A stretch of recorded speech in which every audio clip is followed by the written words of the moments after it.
This session, we're going to talk about a couple of different things, right? We'll talk about how to talk to sellers, right? We get this wholesale deal, we get this potential buy, like what do we do next? Like what do we take to the property with us?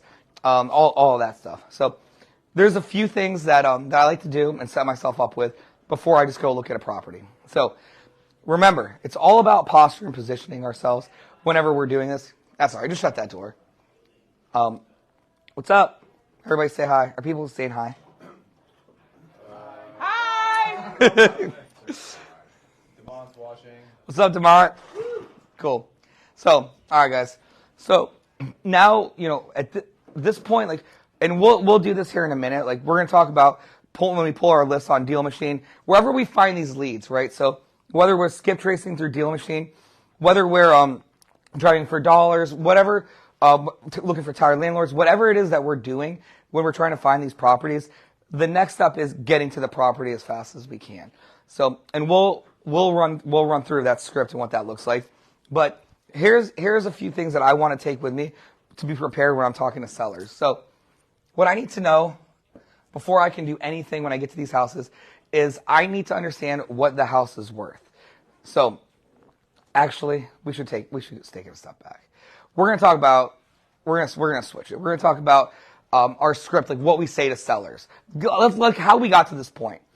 That's what we're going to do. Erase everything I just said. So we're going to talk about getting that phone number, right? We skip trace. We got that phone number. What do we do at this point? What do we need to find out? What are the moves, right? So the first thing I want to find out when I'm skip tracing or calling people is I need to understand, hey, why are you selling it? What's their motivation, right? Like, why? Awesome. So pull up the number in different lead sources, right? So pull up the number, like, hey, if it say you skip trace it, you're like, hey, my name is Jarius.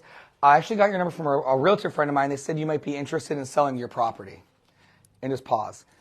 Clearly it's a lie. Right? The realtor friend's not real. It doesn't matter. I'm telling you, I promise, it does not matter. Like, they're not going to be like, well, what realtor friend? Like, oh, Kyle, Tyler, whatever. They go, cool. But anyway, like, are you interested in selling your property? Like, you open the dialogue, you start with that.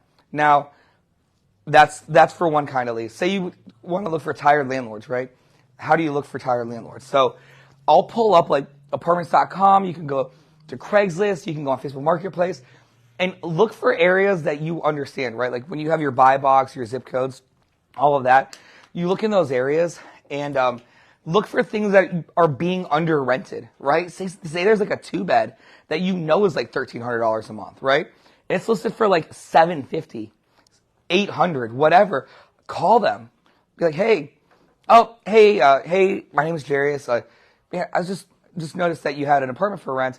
I'm not really interested in renting the apartment, but I was just curious. Like, are you interested in selling it? Maybe. Like, right? Because if it's priced low, try to sell it. It can become secondary. Like, who knows, right? It could be anything. So look for something like that, right? And even too, again, the out of state people. I say it all the time, like out of state zip codes or out of state area codes. Look at that. So we want to find out their motivation. So like, hey, just out of curiosity, like, why do you want to sell it? What's going on? Blah blah blah. What does that look like? So we want to find out why they're selling it. The next thing is, going to be like a timeline. Oh, awesome. So cool. I'm so sorry that your mom passed away. I'm so sorry that this happened. So how soon were you guys looking to, were you looking to get rid of the property? Like, what does that look like? Because people have crazy timelines. Like, you never know. Like, they could be like, and they'll tell you a lot, right? What was Mike just saying? Like, shut up and listen. Like, these are open-ended sentences, like questions, like that open the door for them just to verbally vomit all over you, right? And you want that, like, timeline, like, mom just passed away. Right now it's going through the probate. The attorney's doing it, blah, blah, blah. Or we're just ready to get this thing off our hands. Like, whatever, whatever it looks like, right? The timeline, why they want to sell it. 3 is I want to ask about the condition, right? The condition and kind of like what price they're thinking, right? So like, but it's very important. Condition, and price. So this is the same way of getting an answer, but asking two different ways, right? The first way is, hey, Danny, what does the house need? Nothing. Looks great. Okay. Right? Now, that's what most people will say, right? Because you're like, what does it need? Well, the roof doesn't leak. My toilet's flush.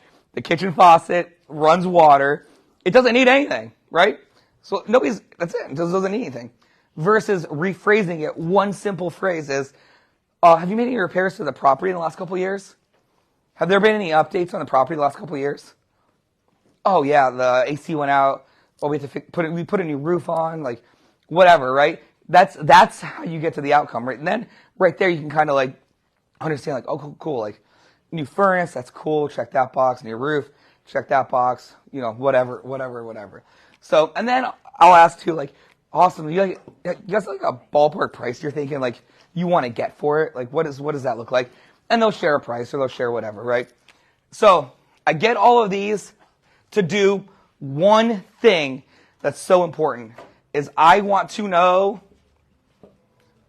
when can I see it?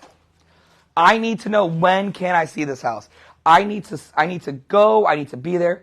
I want to get there as fast as I possibly can. I care about, especially in the beginning, I'm looking at houses and I want to I want to get in it. Because remember, the more you do it, the easier it gets. The more you do it, the easier it gets. And I want to build relationships. So I want to say all of this to say, oh, awesome. So, when can I swing by and check it out? Oh, Thursday, whatever, right? It doesn't matter. That's it. And if they ask you any other question about anything else other than these things, well, how much are you going to give me for it? Well, what are you going to do with it? What with this? Blah, blah, blah. It's tough to say until I look at it. It's just, oh, so what are you going to give me?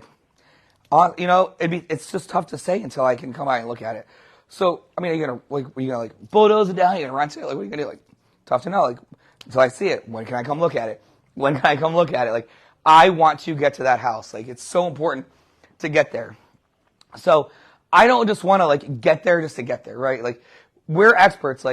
Again, what we said before is us being here puts us instantly in the top 5% of real estate people in the world, top 1%, and we know things that other people don't know. That's what makes us special. So when I go there, I want to be armed with a few things, right? I want to be an expert, and I don't care if this is your first deal, your 100th deal, whatever it looks like. We are all in the same playing field. Your first deal, it does not matter. You're leveraging somebody else's experience. That's part of the we, right? It's part of the we. And I'll get into how that kind of plays in a second. So, okay, why, timeline, condition. So that's going to take us over to here. So this is pre, and then this is us at the house. Now, what do we want to take? So we want to make sure that what do people want? People want to be heard. People want to be heard. They don't want to be lied to. They want to feel like they're getting a deal. They just want to feel empowered. So I want to empower them. I want to really empower the seller, because you could sit up here in the front if you even wanted to. Somebody is more than welcome to be right here with me. It's mean a lot if I could have somebody here. But, all right, cool. Oh my gosh, this is amazing. All right, so people just want to feel empowered, they're making an educated decision, they're being smart about, they're not being swindled, and that's what makes you guys different. We're here, we're gonna show up a lot different than other wholesalers. I promise you are. Other wholesalers will show up and just fancy cars, all this stuff, wearing nice suits, wearing whatever. I want to show up in work clothes and in my broke down minivan. My minivan is officially broken down though, so I don't have that anymore. So I'm just getting dropped off by a yellow cab now, right? I need to go all the way extreme as I can. But we just want to show up as a person. So, but I want to show up with a few things. So here's what I want to show up with. The first thing before I go is I have comps. Comps are comparable sales. Comps are insanely important because with the comps, I'm able to figure out what my ARV is. My after repair value are based on the comps. Now, that being said, there's going to be a different set of comps we're going to use, right? So I'm going to have the comps that like I know what this house is worth. Like this house is worth $250,000 all day. This is why. Like I'm going to be able to come in here and push. I'm going to push an extra bathroom in it. You know, it's a 3-1 right now. I know I can turn it into a 4-2. Move the kitchen. Whatever we do to get that forced appreciation, right? Like we know where it's going to go. So we might be looking at a different set of comps, or we might be looking at it differently, like kind of like the different lens in the academy. How do you have that information, like what you can do with the bedrooms, bathrooms, whatever, if you haven't been in the house yet? Like, how do you know that there's going to be room to put another bedroom in? Or It's a really good question. So I'll look in the auditor site. So I'll get to that about the auditor site, but I'll look in the auditor site and look at square footage. So what I'll do is go to the auditor site. So I'll go up on map view, right? Get obviously the street it's on, right? Go on map view. And then look at other streets that are nearby. And then I'll go on the auditor site and then type in the street names that are nearby. And then I'll search the results by recently sold. And then I'll look and see what were recently sold and for how much. And then I'll click into that and look at square footage. So, go ahead. How far out can you go to the comp? I mean, so with this first technique that I'm saying right now, you go as far as, in general, you can go as far as you want. Like, I want to start within like a quarter mile, and then if it's more rural or it's a little tougher, like then go out. But like, I want a quarter mile, 6 months would be a perfect scenario.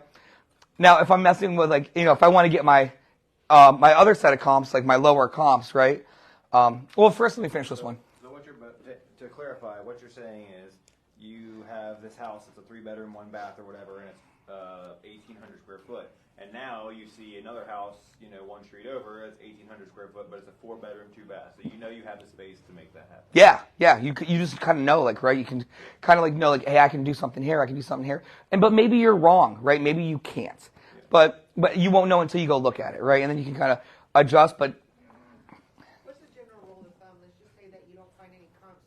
You have a 2-2, but you find comps for a 3-2 or something like that. Will you do deduct 10,000 or depends? You'll find like a lot of 2-bedrooms are like kind of in 2-bedroom neighborhoods. Like there's certain neighborhoods in Cincinnati where there's just like 2 bedrooms everywhere, and it's like kind of like 2-bedroom neighborhoods. But again, you can easily turn a 2-bed into a 3-bed. 90% of the time, it can happen with just swapping out a dining room. It's just it's just like an old thing. But I would expand my search, or even look for areas that are similar geographically, income-wise, like similar school district. Like I would look there and just expand my search like that. So would you rather have a comp like in the same neighborhood for, like 1 bedroom off or whatever, like she was saying, or would you rather have a comp like in a couple neighborhoods over that's similar and the same square footage? So, size, all right, that's a good question. So, it depends is the answer. Here's what it depends on. I'll break it down a little bit more. You have comp 1 and comps 2. 2 different set of comps for the exact same property. Comp 1 is the one where I want to justify a value that's less than what I really think it's worth.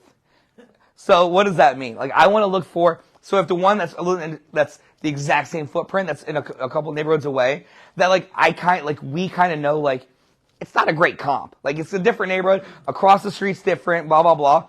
But it's like, it sold for $189 and it was updated, but we know on this side of the street they're worth more. I'd bring that comp with me. Because I'd just be like, go through it, show it to them. And, I would just want to bring the ones that were like supported the lower value as I possibly could. Does that make sense? Do you guys get that? Like when you start pulling a lot of comps, like stuff's all over the place. Like, and you can kind of like, as long as you do a little bit of research, you can really word things however you want, because we're in the top 5%. Like we're the experts. Like, and it's not like you're lying, right? You're just not telling the whole truth. I'm telling part of the truth. Like, do you ever tell the truth? Like, I tell the parts that matter, and this matters because I want to buy your house. Like, I need to get an offer. Present the lower amount to the seller because you need to get your gap. Yep. I mean, you already know that by looking at the already fixed up houses that you can get 280. Yep. You're not gonna tell them, hey, your house is worth 280 because they ain't gonna get rid of it. Yeah. So, Yep. So you tell them, we're gonna work 150. That's all I can get. That's all I can do for you. Yep. And we work backwards from there. Oh. So on your comps, let's say you want to try to find a house that's exactly the same, that don't have no upgrades yet. So that way you can compare it with theirs. Yeah. It don't matter if you put 4 or 5 bedrooms in, they don't give a crap. Yeah. I mean, you just want to look for, whatever's going to justify that lower value, what that looks like, right? And they're on there. So say you're, you're inflating the rehab cost and you're deflating the comps like as much as you can, and so like you think this house is actually worth $200,000, but the comps you're bringing are like 170 or whatever. Yeah. And so you can't be all in for more than 150, but you obviously try to start low. You explain to the seller the whole time, like, I can't be in for more than 75%, blah, blah, blah. Then, like, say they're like, oh, that's not enough. And you can go to 150. Do you just make a liar out of yourself and be like, yes, 150? Like, Well, maybe. Hold on. Let me get to it, okay, Danny. good. I'm ahead of Golly. you. Sorry. I didn't finish with comps yet. I didn't finish with half the comps yet. All right. So, Would you pull, you could also pull comps of fixer-uppers. Yeah. So you can say, look, this is the condition your house is in, here's what they're selling. yeah, exactly. If that works in your favor, like any of that stuff that works in your favor is what I'm going to arm myself with and bring, right? So in this scenario, we'll tell them it's worth $200,000. We know it's worth $250, whatever, right? So comps. Is that current or ARV? ARV, always ARV. ARV is the most important number when it comes to looking at it because ARV, like real ARV, or like either ARV, honestly, ARV dictates the maximum you're going to be into that property. So there, the 3 numbers that matter the most. So the other 2 numbers, the second you start playing with them and trying to make them work, is the second where you're going to screw yourself. I've been there. Trust me. I tried so hard to make so many things work and struggled, and it's not fun and it's terrible. Like don't do it. It's not worth it. Just walk away and then something else will pop up, because the second you try to make something work because you need something and you're just like want to make it work, a home run's going to pop up and you're going to be financially tied up, emotionally drained, like just exhausted and done. So then we got the comp 1, comp 2 at the house. So we're going to take that. The second thing we're going to take with us is a contract. Sorry, Jarvis, the comp 2, so you explained comp 1 to them. Exactly. Comp 1 is There's a house over here that got 200, but what are you saying for 250? the 250 is what we know the house is worth. Oh, so you're not showing that to them, No. but you're showing them 2 or 3 of comp 1. Exactly. Yep. Yeah, exactly. Does that make sense? Cool. So then, the next thing I want to have is a contract. I love my wholesale kit, right? I like my clipboard. It has my notes in it. It has a contract. It has an assignment. I want to take a standard Board of Realtor contract with me. And there's tons of contracts out there, like tons of one-pagers, tons of questionable-looking contracts people use. For me, I just never understood having to do that. And like, why don't you just use a regular Board of Realtor contract? Like, that's what it's for. People are familiar with it. It's huh? It's really supposed to only be for licensed agents. It's not supposed to be for public use. Well, the public uses it. I use it. Everybody uses it. It's a good document. Yeah, no, if anybody really wants, if you have one of those people that was so, what's it, litigious, an attorney could really get you for it because you're not supposed to use it. The attorney, I can tell you my experience. Whenever I have that contract, I go through it line by line with them. Line by line, I go through the entire contract. And it's more recognizable. Yeah. They're gonna 9 times out of 10 they'll have like an attorney look at it. They almost always have an attorney look at it. And I can tell you, and even though Keno's had this, many people have had this happen. They get this contract and their attorney's like, what is this? Like, what is this thing? Right? But I'm bringing a Board of Realtor contract and I'm not leaving anything blank. So it doesn't matter if like, on one of the paragraphs is like personal property that will be left at the property, lines, like none of that stuff matters. Like, I just want to put like a line through it, or I want to hit NA, or I want to do whatever. Like, I want it so it looks like I went through every single line, like, and I didn't forget something. You know what I mean? So So even if it says, if left blank, it's going to use 10 days, you still want to put, even if it's 10 days, put 10 days in that blank. whatever it is. I don't want to leave anything blank that could be left for question or look like I skimmed through it really, really fast. These are only like 5 pages long. Like the one in Cincinnati is 5 pages. You can Google Board of Realtors Jacksonville, Board of Realtors Columbus, go to their website and download it. You can even call the board of realtors and get the documents. Like, they're not top secret documents. Like, when you send, and when they get it, so when an attorney gets it or whoever gets it, it's going to say board of realtors on it. Like, it's a real piece of paper. It doesn't look like I made it in Microsoft Word in a couple hours or whatever. So, standard board of realtor contract. And I'm going to go over a couple things too that, with that. So, like, I'll just do it now. So basically with the contract. So my thing is like going through it, when we come to the price, whatever, like I want to have my offer and I'm going to share next how we get to that offer. But, I want to share it with them. I'm going to write, go through the contract with them, fill it out for the max I can pay for it. Give it to them. Whether or not they want to accept the offer now or whatever, I'll be like, listen, no problem. I get it. You want to have somebody to look at it. It's a big decision. I'm just going to leave this here with you. I'll have it all filled out, sitting there. Like, we'll just leave it there with you. My email's right here. You also have my phone number. Whenever your attorney looks at it, just fill it out, and then to sign where I highlighted. Highlight where they initial, where they sign. Do that, and you can send it back to me, and then we'll get it going. So, but the definition of get it going is, and I'll get in that in a second. But just leave. You can leave it with them, right? You don't need to feel like you're pressuring them or rushing them. So does that need to be notarized? Mm-mm. On the signatures, they can just sign. Yeah, they can just sign it. Yeah. So it doesn't. It does not need to be notarized. And then but then again, it's like I want to leave it with them, but I also want I need an answer. I need to know a timeline. Unless if they're not ready to sign right away or whatever, they have somebody to look at it. Cool, that's no problem. So you said you want your brother to check it out. So, is he coming in? Do you know when he's coming into town? Are you going to give it to your attorney? That's no problem. It's just a standard contract, standard board of realtor contract. We talking about a couple days or a couple weeks. I just need to know because I need to plan accordingly. I've got a few other houses I want to look at. This is my top choice, but if it's going to be a while, I got to keep my guys busy or I got to do whatever. Try to get an idea of when. Do you have a question? Come back to me. Okay. So the contract. And then the next thing is the Excel spreadsheet. Do you guys see that spreadsheet I just posted about when we were going to sellers' houses? Cool. So we have our construction spreadsheet, right? Which is awesome. We go through and we're able to get our whole rehab budget through the spreadsheet. And I'm just I'm always really transparent with sellers. And I'm always writing stuff down. I'll sit there with them, right, to show them the comps. Then I show them the work I'm doing to the house.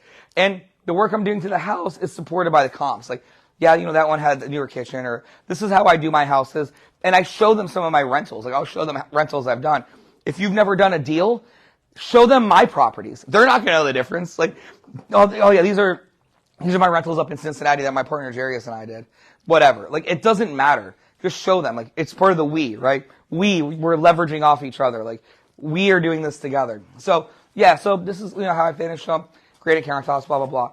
So, the spreadsheet that I put up there is formatted in a way where it has retail pricing on the work we're doing to their house. We know we're not paying retail pricing.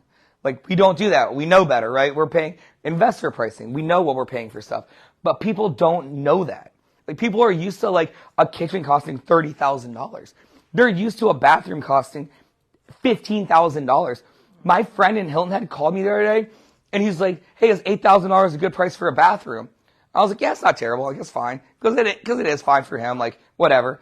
And then I was like, "What are you guys doing?" And he's like, "Oh, we had bath fitter here." I was like, "Whoa. Are you getting a whole new bathroom, or are they just putting a tub and surround it?" He's like, "Just a tub and the surround." I'm like, what? And they are okay with it. Had you not called me, they would have probably signed to put an $8,000 tub surround. Go to Lowe's.com. They're $400. I can pay somebody $250 an hour to install it. It'll be done in 4 hours. That's $1,000 in labor, right? God, I'm going to say $250 an hour. We'll give them 4 hours to take it out and 4 hours to put it back in. That's ridiculous. The pricing that people pay for things is absurd. We know that because we're in the top 1%, top 5% of real estate. Most people don't.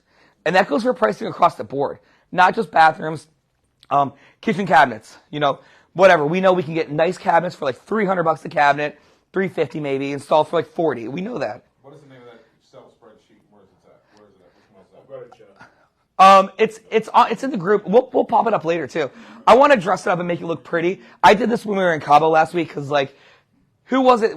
Somebody had a meeting from a cold call and I wanted them to have it with them. Somebody in the academy was like, I did the cold calling and they had a deal machine lead and I was like, I kept thinking about like how we can make it better. And I'm like, this is a no-brainer, right? So basically you go through the spreadsheet with them. Say, this is my rehab spreadsheet. This is my numbers. Okay, I count cabinets. I'm going to need 15 cabinets. 15 cabinets. For one cabinet, material and labor, it's about $750. Again, we know it's not $750, but for them, it's like, oh yeah, that sounds right. Like, they don't know. Like, it's, that's just what people pay. Punch in 15 cabinets, calculates that number. I need granite countertops. In this, type in how many base cabinets you have, then it calculates granite at like $150 a square foot. We know we can pay like $60 a square foot. And so on and so forth. The flooring, the paint, the whole thing, right?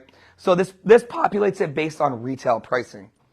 Retail pricing. This was so good. I don't understand how it took us this long to even put this in the academy. Like, I love this. This is something I do by myself. That was like, how is there not a spreadsheet on this? So we sit there with them, and when we're doing this, like, we're talking to them, right? Like, hey, yeah, oh, so this, and I'll like even like go to Lowe's or go to Home Depot or something, and maybe like, or show them. Actually, I don't do that. I actually show them pictures of my houses. I wouldn't really take them to Home Depot or Lowe's because like they'll be like, oh, that's not that expensive, but they don't know. But you go through here and you start filling it out, and now you're like at like a 50% cost higher than what it would cost, right? And you're like, this is kind of the number it's going to take for me to get the house done.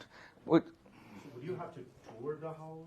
Would you have to ask for a tour of the house? Oh yeah, this is at site. This is like at the house. Like, you're hopefully sitting in the kitchen, right? Or maybe at Starbucks next door or whatever. Like, you want to hopefully be in the house. Like, and when I go in the house, I always ask to take photos. Don't forget to take a front photo. They're the most easily forgotten photos ever. Because you get so excited, you just want to run in. And then you're like, oh crap, I didn't take a front photo. So like, get your front photo, get photos. This is good too. I didn't say this in the last group. Here's the things I get photos of, right? I'll get photos of the outside. Outside? Yeah. The bedrooms, living room, kitchen, and then get pictures of all the mechanicals. I want pictures of all the mechanicals. I want pictures of the breaker box. I want pictures of the furnace. I want pictures of the AC. I want pictures of the hot water heater. I want so many pictures of all of that stuff. So I want to walk away with all these pictures so then I have it on my, so then I have it all. So we're, cool. So now we're sitting at the table. We got our spreadsheet. It's all pulled up. You're talking to them. They're like, yeah, in agreement. You're being like charming and nice and whatever. And then you tell them like, now you kind of got to get to it. You're like, so yeah, I mean, none of this really scares me. Like, I'm, still really interested. So just so you know, like, where I'm coming from and like where I got to be at, basically what I need to do is like, I need to be all into this house for no more than 200,000. So I'll come over and I'll be like, so 200,000, we can agree the house is worth 200, right? Just based on these, right? Yeah. So if you want to take it a step further and you really want to like bully somebody, especially now, I would go like, yeah, these comps were like, from a few months ago, 200,000, like, we both know the market's kind of changed a little bit, right? Like, rates went up. Like, I've kind of been adjusting down, like, like 10% just because, like, we're in a volatile market or whatever. I'm like, but let's just say it's 200, right? Because that phrase, that little word track, like, is almost like you're kind of giving them something. Like, you know what I mean? Like, you're giving without really giving. You're like, like along the lines of like, so we can, based on the comps, we can say like it's worth like 200,000. But like these comps are from like a few months ago. They were from like 6 months ago. Like, man, the rates have gone up a lot. Like, the market's kind of changed a little bit, right? And they're like, oh yeah. Whatever. And you're like, so like, and then I'll be like, well, typically like I'll adjust down 10% just because we've seen prices come down and home sales kind of like stall out a little bit. And they're like, oh yeah. I'm like, but, don't, it's not a big deal. Let's just run with it. It's, it's fine. Because you've already like beat them up on the ARV side, and on their spreadsheet, you're up like 50 grand or whatever, or 20 grand, whatever that number is. So like, all right, cool. All right, Mary, well, like, we're at like 200,000. So I need to be all in to this property for no more than 75%. So, and again, people might be at 70, some people might be 80, whatever. We're just doing 75 for easy. So I need to just tell them that, like, I need to be all in. I need to like be all in for no more than 75%. That leaves me like 25%, just, for profit, just to, like, just cost of doing business or whatever. So, and then I literally write this stuff out. I need to buy it and renovate it, including my costs, for no more than $150,000. So I already have this number here. This number has my carrying costs, has my repairs, has everything. I just filled it out in front of Mary. Like, I just did the whole thing, right? Did it all. I'm just taking the cell number. I'm moving it over. So minus $60,000 means I can pay, I can give you $90,000 for the house. Like, do 90, I can close quick. It's cash. You don't have to make any repairs. You don't have to worry about it again. It puts me at like 90,000. Then again, we're listening, right? We're listening. We're getting cues. We're kind of understanding what's going on. And you find out Mary's like, oh man, like 90. She's like, well, man, I really wanted to like pay off some debt with this. I had, I wanted to buy a boat. I wanted to do something with it. I really was like, needed to be at like 120. And it's like, yeah, like I'm sorry, I can't come close to that. Like, this is my number. Like, I could, and you have room, right? The rehab's big, right? At this point, you buy it for 90, and you put 60, you put 40 into it, right? You buy it at 90, put 40 into it, you rent it for 130, it's worth 250, and you're like, killing that. Like, that's amazing. So, but you're like, so then you kind of get another gift, like Mary, like, I mean, 90, 95, or, could we do that? I could kind of maybe cut a couple things out over here or whatever. She's like, well, I'm like, oh, they say yes, maybe, or maybe they're like waffle around. And then she's like, how about 100? That's just a nice even number. I'm like, okay, sure. I'll do 100 for you, Mary. Let's do this. And then that, we have the contract there. And then at that point we go through it line by line. We fill it out and you just give it to her. And if she's comfortable, she'll sign it or somebody else has to look at it, whatever. But at this point, you've already built such a rapport. Showed her like some of your houses you've done. Just talk to her like in an intelligent way. Like, I guarantee, I'm not even kidding when I tell you most of the wholesalers I went against would just like come into a house like a fucking pit bull and just be like, oh, pull up in a Mercedes in a suit, and they're just like, oh, I'm just so cool. I'm gonna buy your house and I'm the best thing ever. Like they just think they're so freaking cool because they just want to go rip somebody for 50 and go do this and go make all this money and act like hot shit. But like, you're actually taking your time, understanding what they're doing, going through it. You're breaking it down for them. They don't know this. No homeowner knows the back end of this real estate stuff. And you're explaining it to them. That's cool. Like, that's really, really nice. That helps tremendously. So then, we take that number, we plug it in. I'll fill the contract out. We fill it out with them line by line, put it in front of them. Either they sign it right now or they don't. Either way, if somebody has to look at it, again, I want to get the timeline on when I can expect it back. And then you tell them what the next steps are. Be like, cool. So what's going to happen next is like, I never call it a contract. I call it paperwork. Don't call it a contract. Contracts are scary. People sign contracts and you're like, I'm giving something away. Be like, cool, let's knock out the paperwork. It's always paperwork. It's never a contract. So, let's knock out the paperwork. Knock it out, and the next thing is like, cool, awesome. So what's going to happen next is I'm going to shoot this over to Jeff at the title company, and I'll copy you on the email. And Jeff will run title and make sure everything's clear, make sure it's all good to go. And then we'll close. Then we'll close. So it's important for them to know what happens next. So, while I'm going through the contract, I am going to try to get inspections. Like, I'm almost always going to negotiate, like, I just need 5 days to go through here, 10 days to go through here, whatever. Start with 10. Start with like 10 days and to see what they say. Earnest money, it sounds ridiculous, but put $100 in there. People don't, they don't know. And then never ever let the seller hold the earnest money. Always the title company. Always the title company. Because if the deal goes sideways, they're cashing that check and you're never getting your money back, ever. So a couple things there. Always start with 10 days for inspections, 14, and as low of as an earnest money as you possibly can. And then kind of, find the balance in that. But then we send it over. To the title company and get to working.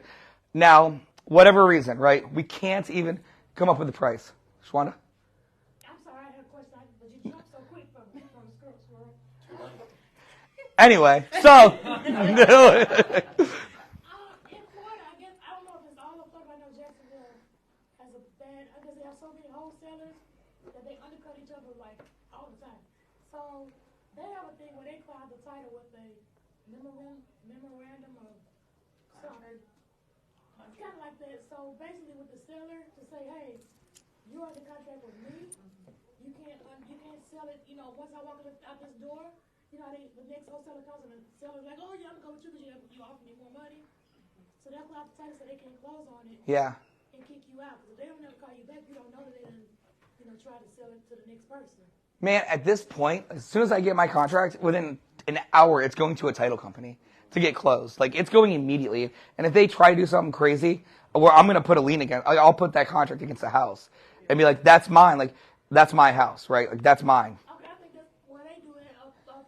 So if they just have to make to a title company that hasn't been. Yeah, I mean, that's some shady shit. Like, that's just ridiculous. This is why I just hate wholesalers so much, right? I've done 1,000 wholesalers. They're all terrible. Like, if for real, like, they're just not, they just don't care. It's so weird. This is why we're doing it different, right? Like, and at the end of the day, we're wholesaling it to ourselves. Like, we'll end up being the end buyer in this transaction.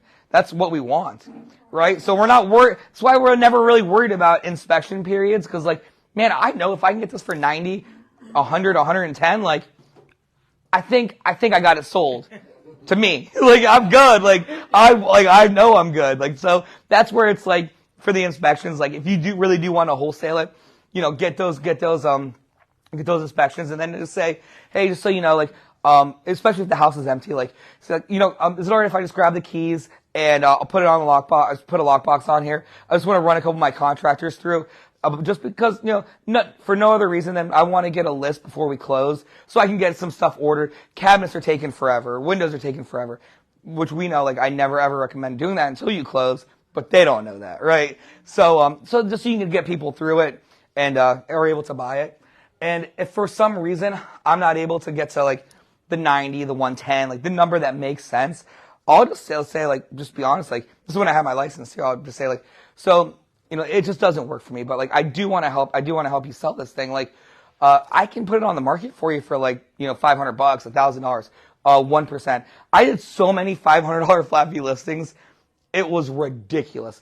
I wouldn't recommend anybody else do like $500 listings anymore. I think like 1% is probably is fair, for an inexpensive, like, limited service listing. But put it up. Like, in the beginning, I needed the money. I was broke. I had nothing. Like, I had to walk away with something, or else I was going to run out of gas on the way home. Like, I needed to know something was coming. And what's cool too is, like, I'll hold an open house at a crappy house, right? Who's going to come to open house at a crappy house? Investors. Go meet with more investors, build my investor list, go talk to these people, see what they're looking at, whatever it is, right? Go do that. And then sell the house, maybe make some money, whatever it looks like. And then if another investor buys it, and you're like, oh, you're going to do it? I'm going to flip it. Cool. I'll list it for you for 1%. I can list it too. Like, I can do it all. Like, I'll do whatever, man. This kept me alive. Like, those flat fees while I was, like, building my business, like, these really were the ones that, like enabled me to stop, like, bartending and, like, waiting tables, because I started doing tons of these crappy things. But at least it was, like, in my field. Like, at least I wanted to kind of do it. Like, it still sucked. Like, they gave me $500 and like, why aren't you doing an open house? And I'm like, because you gave me $500. Like, I'm not doing an open house. They're like, have you ever seen $1 Million Listing? I think we should throw a party. I'm like, ma'am, your gutter's falling off. Like, no, we're not doing that. I'm not going to do that. So this is like the word track. This is kind of like how I go into these meetings with these people. I just don't go in willy-nilly. My goal is to get there as fast as I possibly can, and just be super transparent and just paint that picture for them. So, does anybody any questions on that? So, sort of relative. Yeah. Is it possible to to do an assignment of contract for a much longer period, 4 months, have it listed through an agent, and basically wholesale to on the MLS. I mean, It's been done. I bought one. I didn't buy it. I represented a buyer. so you mean me come in, tie it up, put the close date out 4 months, and then list it on the MLS? Through a realtor where they buy. I guess, yeah. I mean, as long as the seller doesn't have the internet, like, I would be like, what the fuck are you doing? Like, that's ridiculous. Like, yeah, I mean, I don't see why not. Like, man, if they wrapped it up for they let you wrap it up for 6 months. I do it. Yeah, You do yeah. it a lot? You do it a lot? Really? And the sellers, they don't care? They don't Well, care in my if it's contract with them, I put that I can market it anyway, and I tie it up for 6 months. What is the incentive? Right. How do you incentivize them to be prepared to?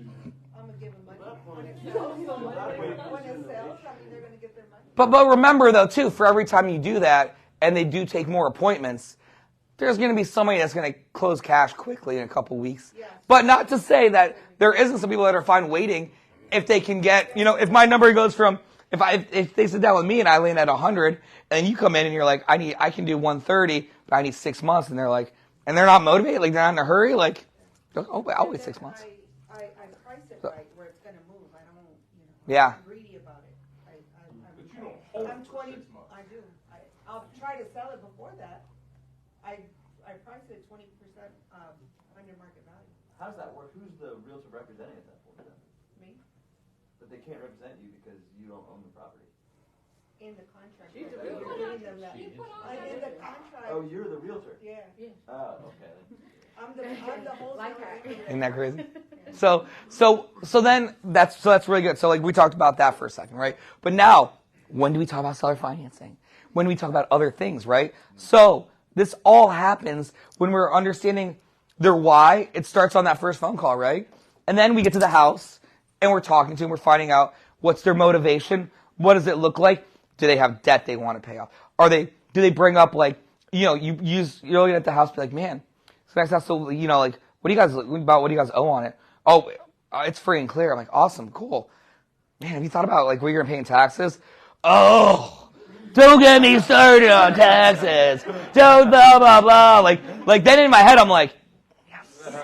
Like, oh yeah, taxes suck, don't they? I miss George Bush. Like, whatever, right? You just want to relate. You just want to be whatever.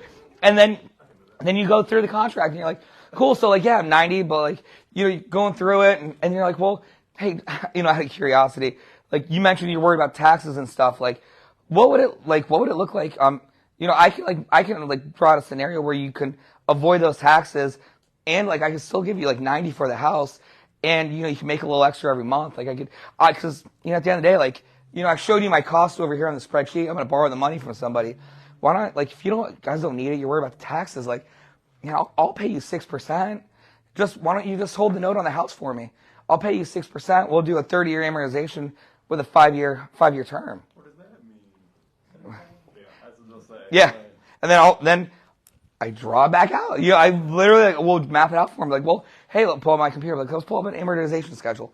Boom. So here's this. Type it in. Like, yeah, you'd get like $600 a month for the next 5 years.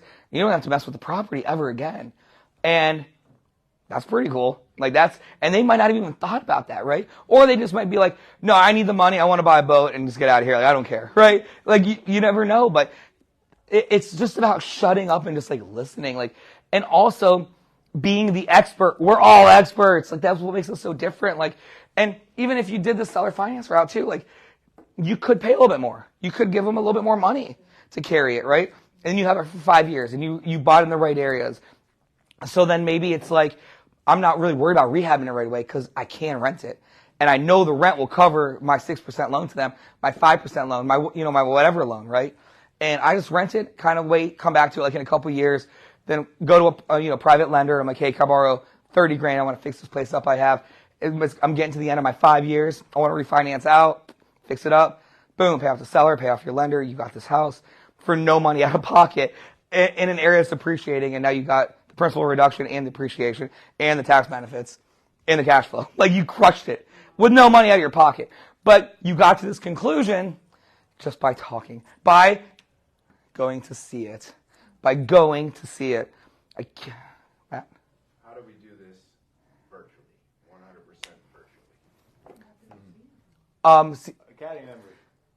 Yeah, I mean, honestly, like, leveraging the community. That's like, community. Does anybody have anything on there, Howard? No, nothing yet. Are there people watching? Yeah, yeah. Oh. Dan Lowe, Dan Mahoney's in the house. What's up, guys?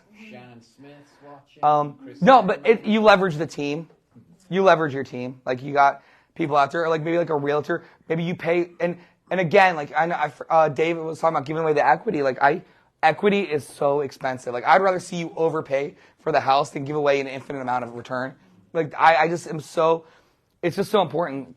But maybe you find, so like, you wouldn't want to invest out of state. Like, maybe there's a reason why you wanted to invest in Toledo. Or maybe you had family in Canton, or maybe you had family in a different area where the market wasn't as crazy, and you've got a nephew that like wants to make some extra money, wants to learn about real estate. Like, hey man, here's $50. Like, go check this house out, and then let the person know, like, I'm actually like, I'm out here in Arizona, but you know, my nephew's out there. He's, you know, we do a lot of stuff together. It's okay if he comes out and takes a look at the house, and like FaceTime, and then do a Zoom with him. Like Mike said, like, people like are fine. Like, Zooms are a thing now, you know. I have colleagues that use people from Reddit. They'll go on Reddit Yeah. or Craigslist and post, hey, can you Yep. find Yeah. TaskRabbit, like any of those any of those gigs. Or while you're building your team, did anybody watch any of my wholesale course in here? It's okay if you didn't. I don't care. I just poured my life into it for nothing. No, but it's really important. Like, and we don't talk about it enough, like in the actual academy. But like, I'm going to do a better job of that. Is like building out your team and like where you want to be. And part of your team is a real estate agent. And so many times when we're building these things out, I found the best people to use are the people that are just getting going. Right? They want to be busy. They want to get going. They want to work with somebody like you. Like, John was our attorney. Nate introduced me to him. He happened to be in the building, the level right below me at my real estate office. Coincidentally, the same building. And Nate was there. I heard Nate yelling one day in the hall. I'm like, what's going on? He's like, I didn't know you were in here. He's like, my lawyer's down here. So I went and met John. John was like 6 months out of law school. Now, John's been with us for the last 11, 12 years. He's helped us raise millions and millions of dollars. Like, that's really cool, is when you can build a team like that, and you can have people that want to go do that. And you take care of them. You're not sending them out to shit deals. Like, and guys, this scenario, you're going to get to go see 1 out of every 50 houses you call anyway. So it's not like this is happening all the time, right? But when it does, you want the maximum return. Like, you want to have the best chance to crush it when you're out there. So, like, a realtor would be perfect to have On your team. FaceTime with that would show up. So if I had a motivated seller in Jacksonville, Yeah. a realtor would be like Who? I'm sorry, who? a realtor. A real tour, 2 syllables. Real tour. Realtor. I say realtor. I say realtor too. I say realtor too. It's a Midwest thing. So yeah, as long as like you have a clear understanding with the realtor that like they're not going to try to steal the listing. Like, if it doesn't work between you two first, she gets first crack. She gets like it's her listing or his listing or whoever's listing. But yeah, as long as they're trustworthy, 100%. Yeah. So what's the realtor gonna get out of it? Pay him a couple hundred. Pay him a couple $100. A relationship, the deals that I can't make work, that I say I can help them get rid of. You know, just stuff like that. Invest in that area. You find a realtor in that area. There you go. Tell them, hey, I'm looking to buy in that area. We could possibly do more business. Yeah. Can you walk through this for me? Yeah. If I get the deal, like you said, Yeah. $500. Or even like a GC, or somebody in the academy, right? Like, I mean, if I was Danny and somebody needed me to go look at a house in Cincinnati, they'll I'll give you like $150. Can you go check this out? Be like, yeah, for sure. Like, just to be, Danny's so motivated. Like, he always wants to go look stuff. Howard would want to go look stuff. Like, yeah, well, that's what I'm saying. I mean, if you had to, you know, we just get out there. I'm gonna re-ask that question now that we're later in the game and you can answer it. Okay, so you inflate your rehab numbers and you deflate your comps. Like, you think it's worth $250, but you show them the $200,000 comp. So you do that, you get your numbers, you end up with the 90K, but you know realistically with your rehabs, you could probably go all the way up to say 135, 140 or whatever. Yeah. But you do you make a liar out of yourself and say, all I can do is 90, and they're like, but you still know it's a good deal at 130. Yeah. Like, you just okay, I'll go to 130 then. Like, I know it's not like a big jump. It's not a big jump. Yeah. It's not a big jump. Like, I'm not saying you just go straight there, but I'm saying, No. you just make a liar out of yourself? No, I'll have a hard line. Like, I want to get a deal. Like, I'll if I know I can go up to like 130, I'm at 90, and I already kind of and she's like, the seller's kind of like whatever. Like, I won't jump that high sitting there right now. I'll be like, I'll kind of like waffle about it. I'll be like, well, all right, listen, last time I broke this rule, my lender wanted to kill me. Like, last time I broke this rule, it was a big deal. I know your situation is unique, and like, I like the house. Like, I'm already seeing the kitchen. I'm already doing this. Like, can you give me like 20 minutes or give me like a minute? Like, let me call my partner. Let me call my lender real quick. Can I I'm going to leave the contract with you, or I'm going to leave this paperwork with you. Let me talk to him tonight. Let me run through the photos and stuff. I don't know. I'll see if I'm able to get it to like 130 or like 120. Like, are we done? Like, is this? Can we move forward? Like, is that your number? Is that just where you need to be? Yeah, if you can or whatever, go away. Let them think that it's whatever, and then call them back and just say like, all right, 130. I can't get to 135. We can get it. We can get to 120, but that's our max. We can do, huh? Yeah, the answer is I wouldn't jump on it right away. You gotta yeah. Ask them why do you want that number specifically. Yeah. And then meet it, because I have like a similar situation. Like, I don't know if it's considered a wholesale because I didn't wholesale to myself, which I was supposed to. It doesn't matter. You're not. I ended up getting it back on the draw with the rehab actually. But my seller wanted 210. I bought it for 150, and he was I'm just like, so why do you want 210? He's just like, he was tired of it, and luckily for me, there were like some cracks in the foundation. I just had to.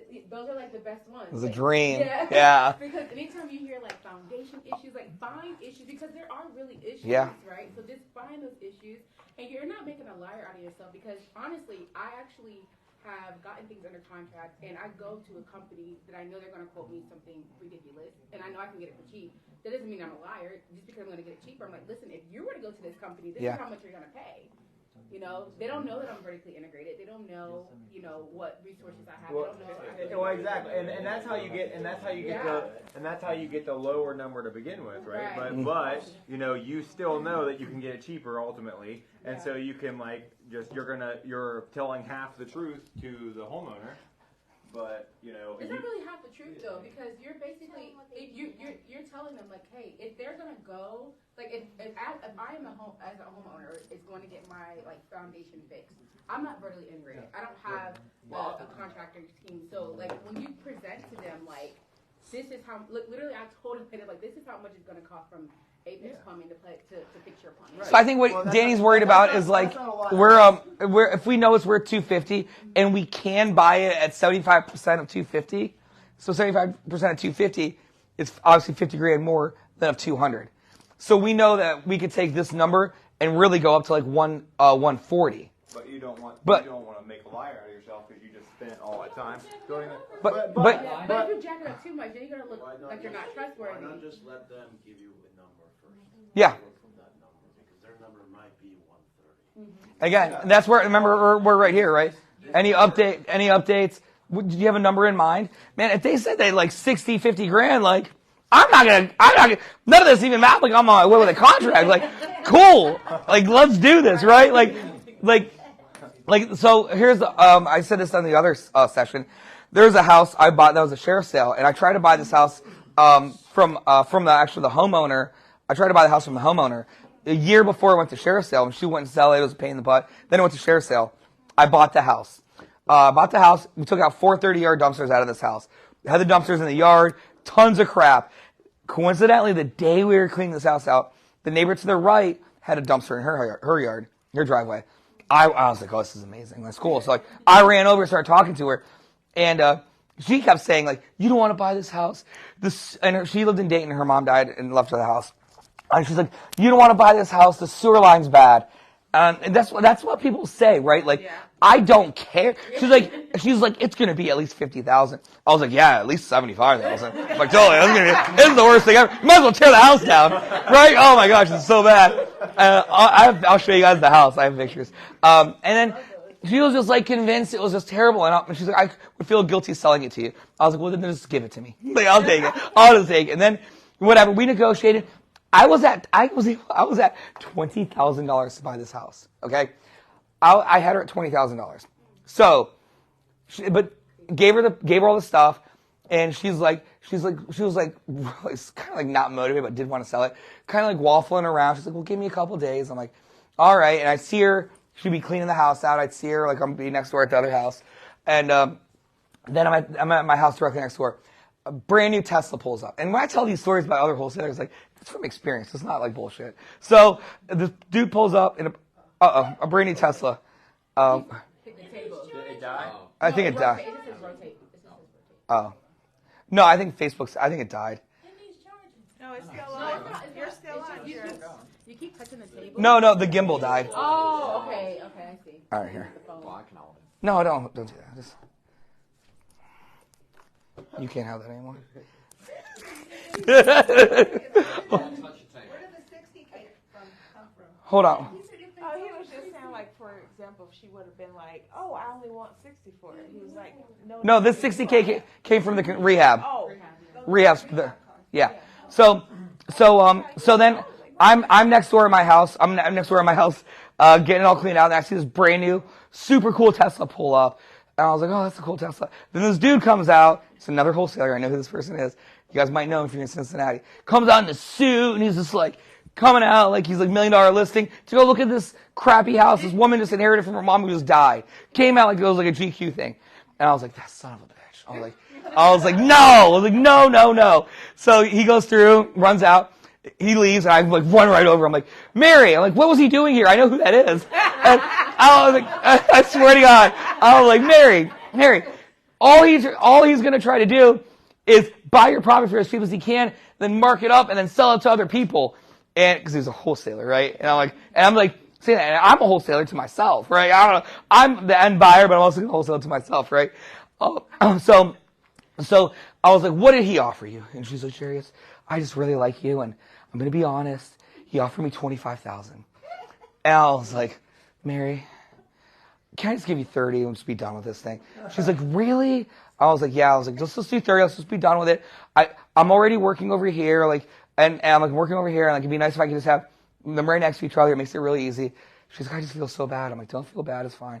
So I ended up buying it for $30,000. The whole point of this story is, I wholesaled that house in like 2 hours. That's why this is so important right here, right? And then she lived in Dayton. She's not coming to drop out of this house again. Hey, she's cleaning it out. Mary, you don't gotta do anything. You're done. You're done here. You don't want to drive from Dayton. Yeah. Done. Sign this. Give me your routing number. Yeah. That's it. And that's somebody else. A million reasons, guys. Like, that's my partner. He's doing it there. That's this. Whatever. Just like that house that Nate just bought. Got one 110 for you, got 50. Yeah. Just like that. Dreaming about it. It's just like, yeah, that was awesome. God. Have sellers tried to negotiate on your 25% margin ever? Have they ever inquired? Why 25%?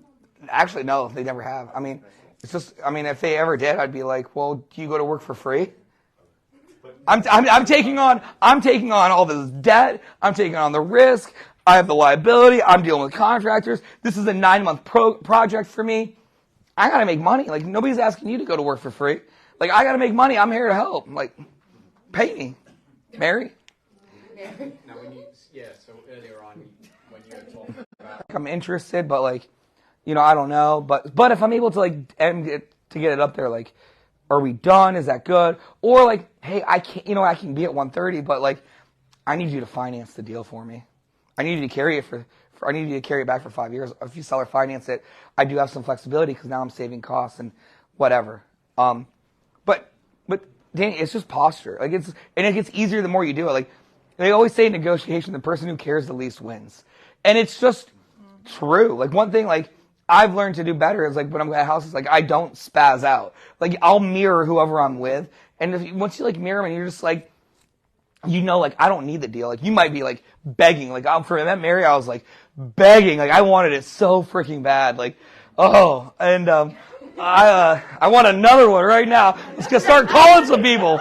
Let's do that. I'm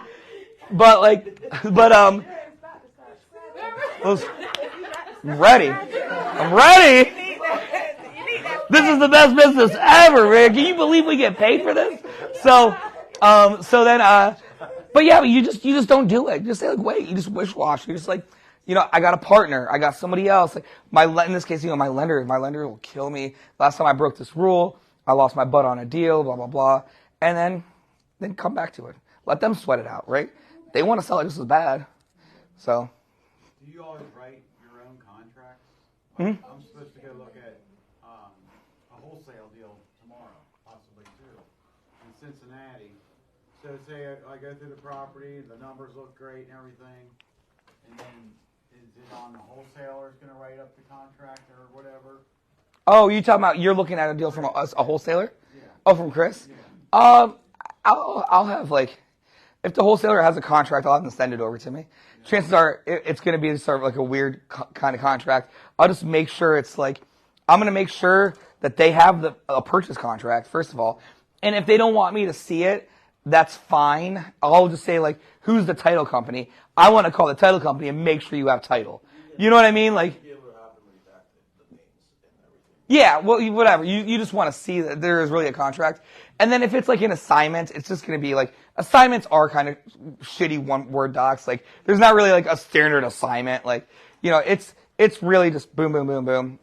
It's super simple. So, no, but yeah, I would be fine signing the assignment or I would have the wholesaler just do it, but just look at it. So. That's a good thing as far as checking with the title company when you're working with wholesalers, because they're float. Dude. They're nowadays, man, when I used to wholesale, man, people still had morals. Now it's wholesaling is the coolest thing and everybody wants to do it. And it's just so frustrating because I don't know, don't get me started. It's just annoying. Let's just talk about Mary. Anything else, guys? That's pretty much it. Is there any Q&A or whatever?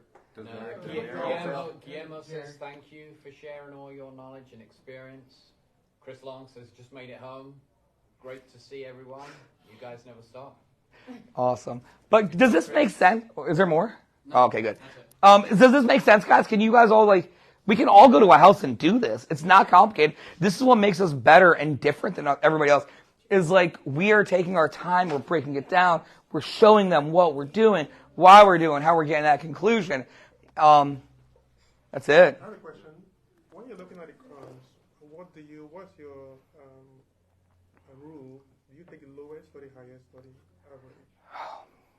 He's super new. Oh my God. You missed. I just went on and on about that. You guys came in late. You came in so. The good news is this was recorded live. No, I'll break it down real fast. So this is comp 1 and comp 2. I'll do 2 sets of comps. One set of comps where I can justify the value being lower.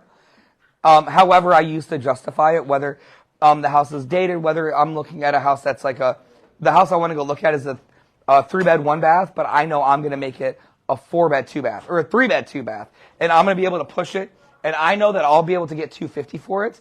So I'll keep these comps for me, and then I'll take a different set of comparable sales to the seller. So the lows for the seller. You're right. And you guys know enough going through the academy that you know how to tweak that kind of stuff. You can look at square footage and subtract and this house has a carport versus a garage. Garages are worth at least $75,000 more. Whatever. You do your thing. So. DeMont says says, Jurius, you just helped me see it better. No, what I'm- I actually think it's really good. Well, duh, are you surprised? No. You're like, I actually think this was really good. I came in thinking it was going to suck, but you know what? It was just fine. This was just fine. Thank you for doing this just fine thing you spent your life refining. Cool. Finally, Jerry. We gotta make sure we do this wholesale course. We were just happy that we could understand you. What? We were happy that you were going at 150 miles an hour versus 200. I slowed down a lot, haven't I? You did. And the other day, too.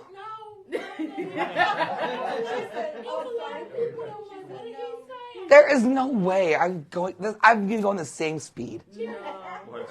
Oh. I listen fast because sometimes I talk fast too. Well, But I still piece your words together. it's nice to like have a whiteboard and actually be able to talk and explain things versus sitting in the lobby of a hotel that was too small for us to begin with. I'm a visual person, so when you explain things on the board, it's easier for me to. Yeah, me too. I'm way visual. This is like a dream for me. I was trying to. That's why I bought those easels, but they were shitty. I should have just bought a big whiteboard. I know. I tried to save money, and I'm like, then I bought a projector and couldn't get it to work. Like, it couldn't be any worse. PowerPoint for this, dude? I can put together a PowerPoint for you. I'll make my own. Thank you, though. Really, No, I know. I was just joking. That's why he hates my PowerPoints. So, all right, guys. You're awesome. Thank you for watching.